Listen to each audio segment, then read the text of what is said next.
Good afternoon, everyone. This is Audrey Russo, President and CEO of the Pittsburgh Technology Council. Thrilled to be here on an amazing day in Pittsburgh. We have a great guest. I will formally introduce Dr. Ken Ho in a moment. But before we get started, I want to give a shout out of recognition to Jonathan Kirsting. He's Vice President of all things media and marketing at the Tech Council. He tells a lot of stories, writes stories, shines the light on people who are doing incredible things in our region. He's also always keeping his eye out on the chat while we're here today, and he will do that today as well. So we have, I want to give appreciation to Huntington Bank. They've been our partners through this entire series of 200 and blah, blah, blah. How many have we done, Jonathan? 240? Really? So this is how many we've done, trying to keep the community tethered together on topics that affect each and every one of us from a business perspective, from a personal perspective, and from a collective community perspective. And today is no different. 40 by 80, that's the wholly owned subsidiary of the Technology Council, and that's our 501c3. And we are focused there. You're going to hear more about our apprenticeship program, as well as the work that we continue to do in entrepreneurship and K through 12. So without further ado, I want to remind everyone we've muted you, and we've done that on purpose. And this is a time for you to only ask questions about the topic at hand and our guests. This is not a time for you to sell your wares or to shine the light on the work that you yourself do. We have plenty of opportunities for that. And if we want to follow up with Dr. Ho afterwards, we'll figure out pathways there. So I am welcoming now Dr. Ken Ho to the limelight here, and I'm thrilled to have him. And before we sort of get into a lot of the questions here, what I really want to do is, and I do this for everyone, Dr. Ho, who are you? Meaning, how are you doing? How did you get to where you are right now? And we'll talk a little bit about your passions and some of your interests that are tied to the work that you do. So first of all, thank you so much for taking the time. I know you have a very hectic schedule in life and are doing a lot of important things. So thank you for taking the time. So Dr. Ho, and I'll call you Ken if that's okay. That's completely fine. But tell us about yourself. Tell us about a little bit about your academic background, your appointments at UPMC and Pitt, and a little bit about some of the work that you've been pretty passionate about. Yeah, so I think I've been in Pittsburgh since around 2004, which was when I came here for residency training in internal medicine, and then went on to do infectious diseases because initially I was going to go into practice with my dad because that's what everybody who's Asian does in his pre-med. But then at some point sort of fell in love with actually HIV care and infectious diseases, and it just seemed like a space where you could do so much with the knowledge that you had, and you could sort of see real results. And being that we're at the University of Pittsburgh, academic work is a large part of what we do, and so staying on was an opportunity to work both like in clinical trials of kind of new agents to prevent HIV, was able to have a clinic where I took care of people who had HIV, and then started up a clinic where we prescribe PrEP, which is a medication that's used, a daily medication that's used to prevent HIV for people who are, who may have risk for HIV. And then, so that's kind of what I was doing for the past couple of years as a junior faculty, and then COVID hit.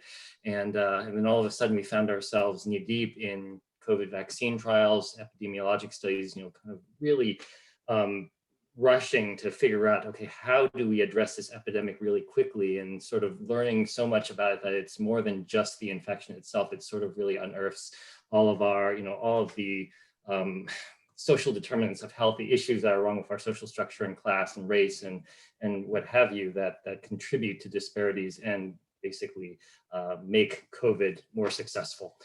So that's kind of where we're arriving today, where I'm working on all these COVID-related studies. The HIV stuff is still there, and it's my original passion. But these days, I feel like it's hard to sleep because there's so much going on. Well, but let's pause for a second on the HIV piece, okay? Let's not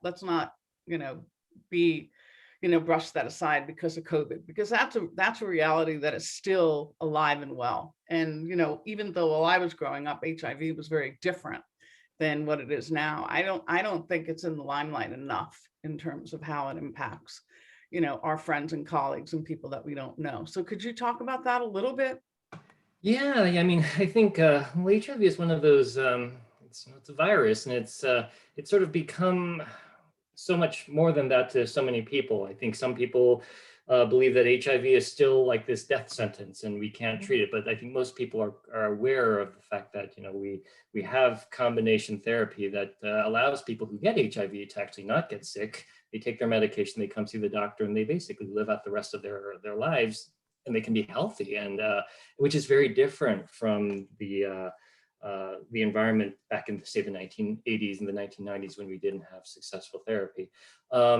These days, I think in the past just couple of years, we actually started to make some headway in terms of like the new number of new infections of HIV. It was very stable within the United States at about 50,000 per year until think about like 2018 or 17 or so, and we started to see some declines, which we think are related to a lot of the successes in prevention, PrEP, treatment as prevention, meaning that if you treat someone, you basically prevent them from spreading it to other people, and trying to, and different models for kind of providing both of those things. And so I think it was very heartening. And I think we were trying to say, okay, how do we go the next step? How do we really end AIDS? And so, we saw the emergence of these end the epidemic organizations, and we set up one here called AIDS Free Pittsburgh as well, kind of looking at, okay, how do we go that last step? And then COVID hit and kind of changed everything, but it doesn't change the fact that all of that work still remains present, and something that we need to tackle moving forward. Well, what do you want to say to all of us in terms of that work? Is there any thing that you just want to remind all of us that it hasn't gone away, it's still an issue? Yeah, no, I think like anything that's really stigmatized, I think it's sort of human nature to not talk about it. And I think what we've learned is that to kind of try to erase stigma, it makes sense to have discussions about HIV, about the things that put us at risk, and about the things that that impact our health, sexual health, or what have you. We tend to shy away from all those things, and I think trying to create more conversations about the things that we don't necessarily want to talk about, whether it's with doctors, whether it's with partners or sexual partners or recreational partners or whatever. I think that all needs to happen more so that we're able to better address some of these risks that kind of lie in front of us. And I think that's how we get to zero. That's great. That's great. And I know we didn't come on the show to particularly talk about that, but just given your background and given all the work that you've done, I think it would be a disservice for you not to have an opportunity to talk about that. Thanks so much. I think some people have compared HIV to COVID as well. And so I think some of the lessons learned that that actually many of the lessons learned, I think, are actually applicable to the. So what are some of those? Because we're going to talk a little bit. I wanted to jump in terms of sort of the history of scientific exploitation.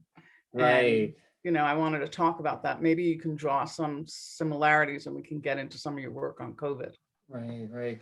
I think, for one thing, just sort of connecting back with the previous statement, like, okay, having conversations. I think that when people don't talk about things, I think what happens is they sort of invent kind of an alternative narrative that may or may not be consistent with what is true.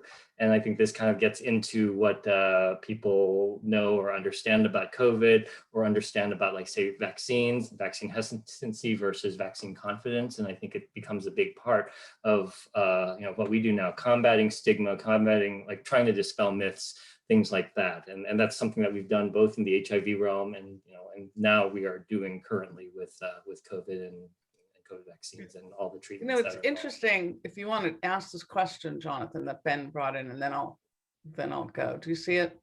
Absolutely, good question here. So Ben Town wants to know, can you share some of those lessons? Hold on a second here.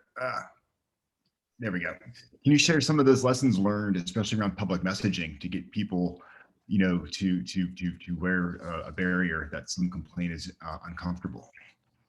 Mm-hmm. So there's a parallel. Yeah.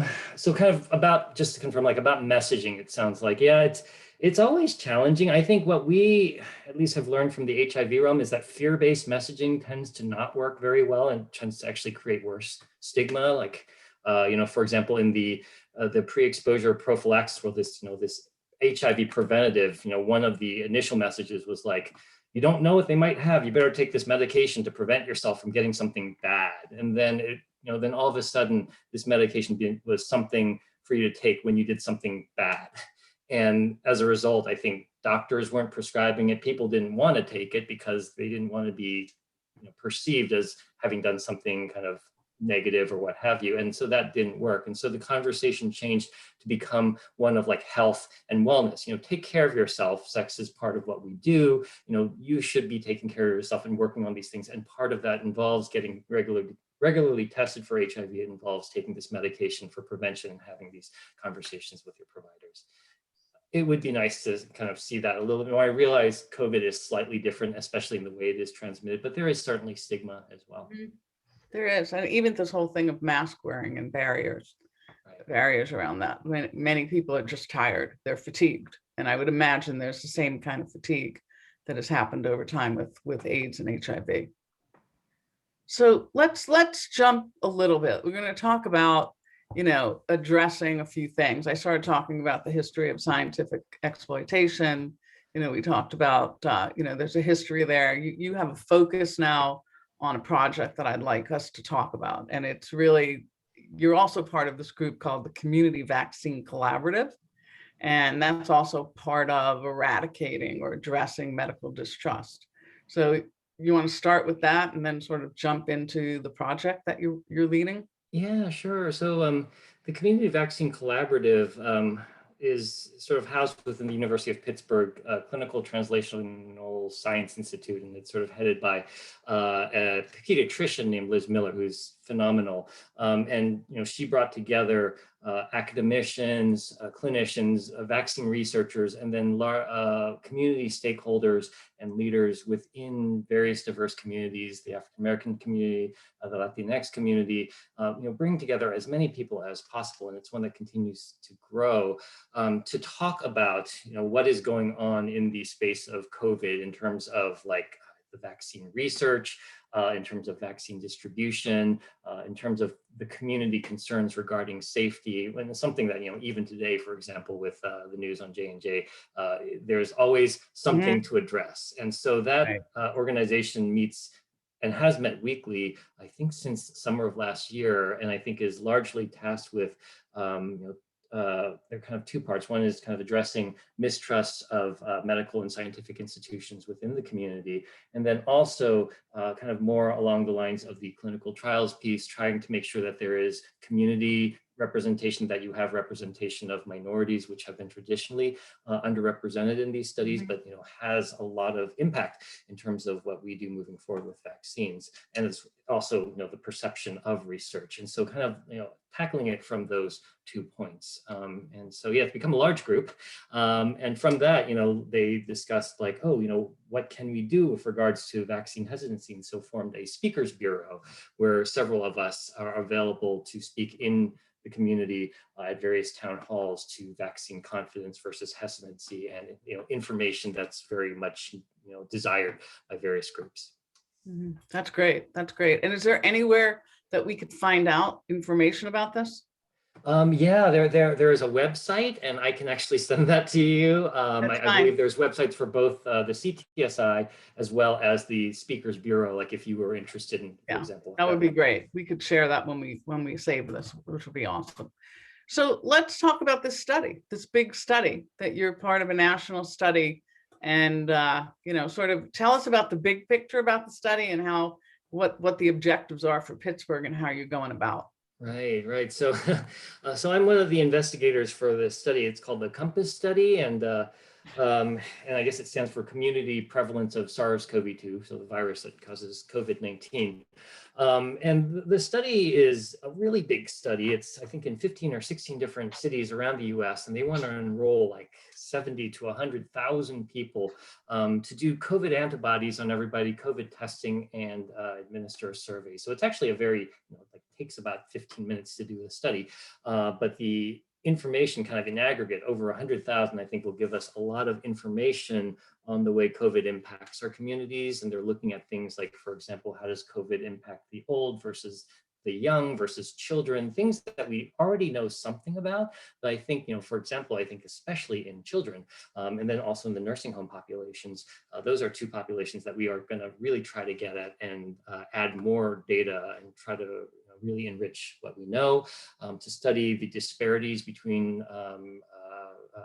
I guess in COVID in communities of color, which we also are aware of that COVID disproportionately impacts communities of color, especially the Black and Latinx communities, where COVID hits harder and a greater amount of death and greater attack and transmission rates as well. And can you talk about why? Can you just pause for a second and talk about why? Yeah, I think social determinants. Right. Yeah, no, exactly. Kind of as you mentioned, it sort of boils down to what we call social determinants of health, where, it's not necessarily something about biology, though. I mean, we always talk about, we theorize that maybe there could be some biology, but I think the majority of it, and the kind of more pressing and urgent issue, is that many of these communities are not able to do the things that other people can to protect themselves from COVID, whether that involves, being able to socially distance. Many of them are essential workers and can't actually stay home, so they have to go to work. Many of them are in financial situations, where they can't afford to even take off work if they're sick. And then many of them have situations where it's like you have several families living in a small space and transmission occurs much more efficiently in those particular areas. And then of course you have to add to that the whole issues of vaccine hesitancy, being able to get the vaccine, being able to access the vaccine, as well as just healthcare in general. Well, the vaccine now is available, I think, as of today, to anyone in the state of Pennsylvania. I think over the age of 16, is that right, or 18? It would be 16 for Pfizer, as long as they were getting Pfizer, 18 for Moderna and Johnson & Johnson. Though Johnson & Johnson. So do you have any sense of where you think we are in terms of that hesitancy?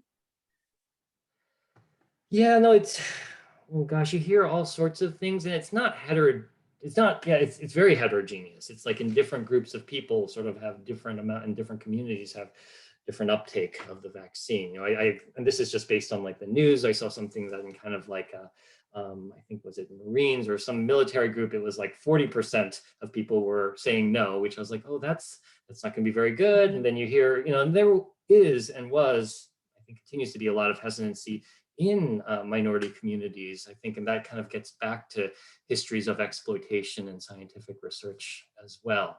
But then you have a lot of communities where people are very much in line with getting the vaccine because we believe in the science, we believe in the efficacy of the vaccine, and we believe that it will get us to a place that's closer to the way we used to live, essentially. So now let's talk about the study. You've got like a massive amount of work between now and July, right? So talk about how you're going about that, because someone in here is saying, how do they get to enroll in the COVID-19 antibody study as well? So maybe talk about that. Yeah. So yeah, the goal of the study is to kind of capture this snapshot of Pittsburgh in kind of an unusual way. And so it's unfortunately not as easy as like you can just sign up for the study. It's we set up various tents and kind of stations at places around the city, kind of randomly selected places where we think there will be community traffic. And then we just start approaching people in those venues. So you can't actually sign up for the study necessarily. You just sort of have to kind of, you have to sort of cross our path, or we cross your path, so to speak, and then then you kind of get in. And that's part of the way the study was designed, to capture a representative sample. And I know it sounds a little bit odd. It sounded a bit odd to me when I first heard it too. But I think kind of incorporating all this randomness into it, and to be perfectly honest, we are trying to make sure that we have a little bit of pull to make sure we capture diversity as well. We're leveraging our connections with the LGBTQ plus community, going to some of those clinics. We have a advisory board that consists of Black and Latinx leaders in the community to try to find venues in those communities as well, because traditionally those places have been more hesitant to participate in research. And so we're almost trying to oversample to account for that. So we are just trying to be all over the place. And I guess, when you talk about overall population, it's just a fraction, but we're trying to get the right fraction through this sampling. So what are some of the, give us some examples, anything that where you're going to be over the next week at least? Right. Well, currently, and I was going to take the call from here. We're currently supposed to be over in Frick Park right now by the blue slides. So if you happen to live in that area and look out your window, you may see our tent still Okay. there. I just happen to be in my house, which is actually pretty close by too. But we've been at Giant Eagles. We are going to be working in with the Beachview and Brookline communities, as well as Homewood and the Hill District, trying to find areas there. Various parks. We've been at North Shore Park, Shenley Oval, Shenley Plaza, and we are continuing. We sometimes do events, like for example, food distributions at one of the organizations called Shepherd Wellness Community, which creates a community food education for people who are living with HIV. And that was actually really heartwarming because we got an impressive response there. There's so many people there who are willing and interested in the study because they wanted to help. And I think just seeing that for me was actually kind of an emotional experience. I was like, wow, this is sort of the power of community. But we also see those days where no one really wants to talk to us. We were at the baseball game and they were just trying to get to the baseball game. And I hear that, that's okay. So what's entailed with the study? What's entailed? So people so the see study, you. yeah, it just has 3 parts. It has, so you do your own COVID test. You actually swab your nose, so you don't have to stick the swab all the way up there. You just sort of rub, you get maybe about an inch in. So we call that an anterior turbinate swab that's self-administered. And so that gets sent for COVID testing to Quest. So people do their own COVID test. They get a tube of blood sent for the antibodies, and the antibodies are kind of a research study. So unfortunately, the way it works right now is that we can't return those results to people. We don't even get them, but that's kind of the main point of the study. That's what's being studied, is to kind of look at who has antibodies, which correlates with who has had prior infection. And then finally, a survey that captures people's risk factors for COVID, their behaviors, their experiences with COVID, if they've had COVID in the past, and things like that, and how has COVID changed their lives. And I think kind of putting that all together will give us a more full picture of COVID in the United States. So your goal is to capture how many people by what date? 4,000 people by July 31st. I found out. Okay, so that's a lot when you consider your methodology is not traditional. Yeah, it is a lot. And we have I was saying we have this small army of very eager graduate students and college students who are really excited to go into the community and talk to people about COVID. And I think that helps. We've been running with a very small team that's, then basically consists of me and a couple other people. And we're doing the best we can, but I think sometimes having really young, energetic, far more attractive people than me may help with recruitment.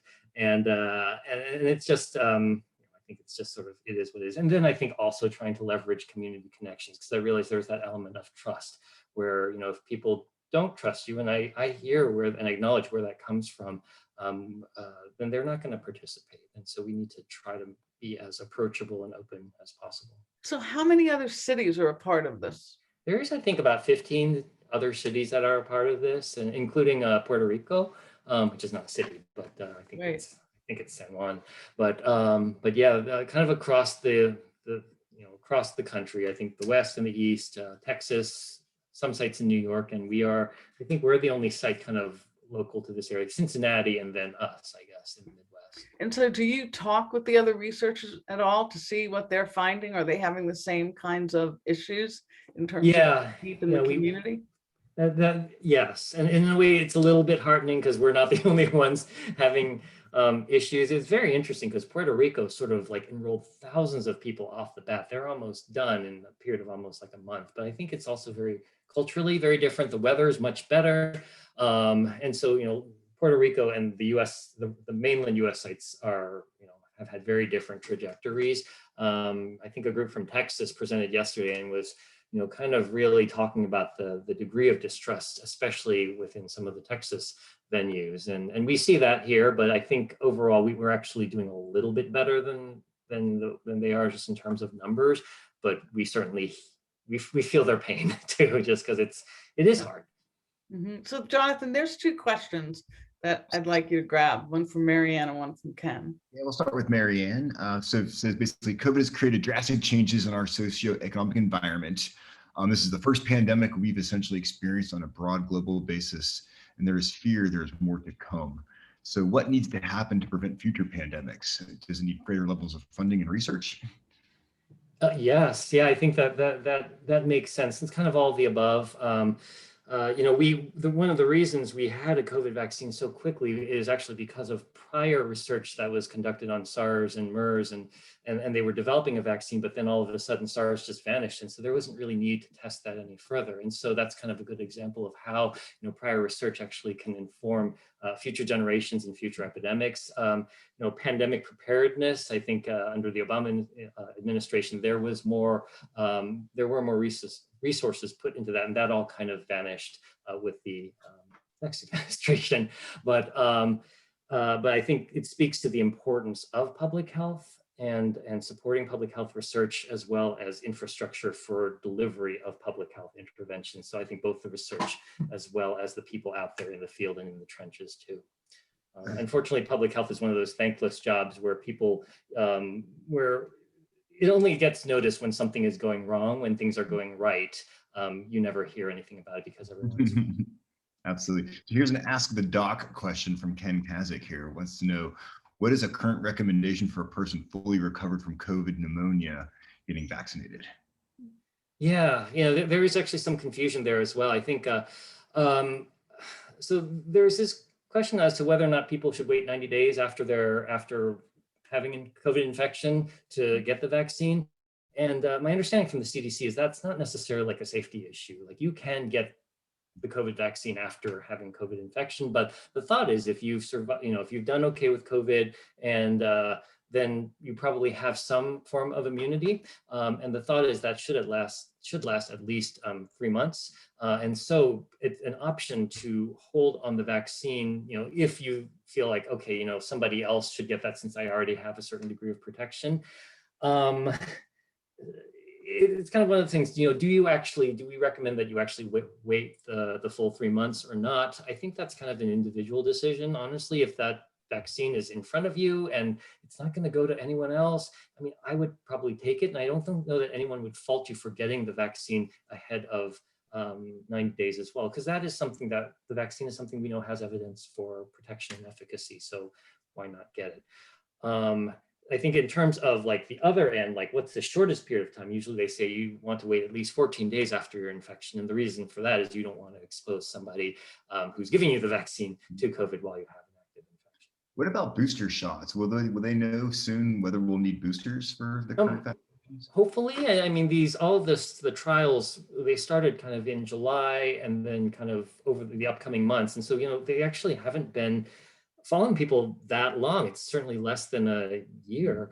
And I think right now, it seems like we just continue to see more publications that show like, okay, it seems like, for example, Pfizer seems to protect at least 6 months. And once we, if we start to see waning or dwindling immunity, then that might be kind of where we start to say, oh, maybe we need booster shots. And I think that's probably something that's being studied. And then of course, the other issue is variants, with the arrival of the different COVID variants result in less vaccine protection, and then maybe the need necessarily for a booster, but for kind of almost a different vaccine as well.